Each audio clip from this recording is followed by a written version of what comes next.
Prezidentimiz tashabbusi bilan aholining toza ichimlik suvi ta'minotini tubdan yaxshilash, buning uchun mavjud suv quvurlarini rekonstruksiya qilish, ichimlik suvi yetib bormagan qishloq va mahallalarga yangi quvurlar o'tkazib, yurtdoshlarimizning obihayotga ehtiyojini qondirish borasida ko'pgina amaliy sa'y-harakatlar qilinmoqda.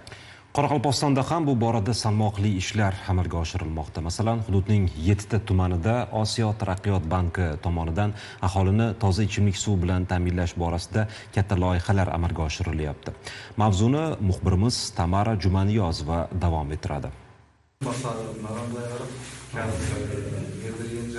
Qorao'zak tumanidagi mazkur loyiha Osiyo taraqqiyot banki tomonidan Qoraqalpog'iston Respublikasida amalga oshirilayotgan yana bitta katta loyihalardan biri bo'lib, qurilish ishlari yakunlangandan so'ng tumanning 38 ming nafardan ortiq aholisi toza ichimlik suvi bilan ta'minlanadi. Hozirgi kunda Qarazek rayonida ichimlik suvi bo'yicha жұмыстар olib borilmoqda. Prezidentimizning qaroriмен Qoraqalpog'iston Respublikasida 7 rayonga Азия Rivojlanish banki tarafidan kreditlar ajratilgan. So'ng içinde Qarazek rayonuna su tarmog'ini rivojlantirish bo'yicha 11 million 500 ming quramidagi AQSh dollari quramidagi pul ajratilgan. Loyiha doirasida jami uzunligi 172,5 kilometr ichimlik suv tarmoqlari hamda 2 ta suv taqsimlash inshootlarini rekonstruksiya qilish ishlari olib borilmoqda. Qurilish ishlari Ozarbayjon Respublikasining qurilish korxonasi tomonidan amalga oshirilmoqda.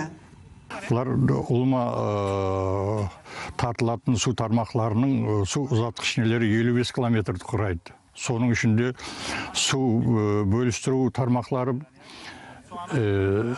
93 kilometrni quraydi. Ulman nesi 165 kilometr su tarmog'ini tartılуу керек.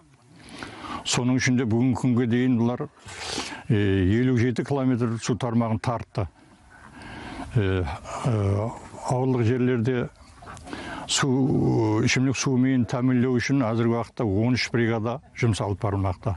Bugungi kunda Qorao'zak qishloq fuqarolar yig'ini hududida jami uzunligi 64,7 kilometr bo'lib, shundan Samat, Bugujeli, Birdan va Qaramo'yin aholi punktlariga 34,6 kilometr ichimlik suv tarmoqlari, Yesimozak qishloq fuqarolar yig'ini hududidagi Aqbetki aholi punktiga 6,7 kilometr, Qorao'zak posyolka fuqarolar yig'ini hududidagi Kirpitsavod posyolkasiga 4,6 kilometr ichimlik suv tarmoqlarini qurish va rekonstruksiya qilish ishlari olib borilmoqda.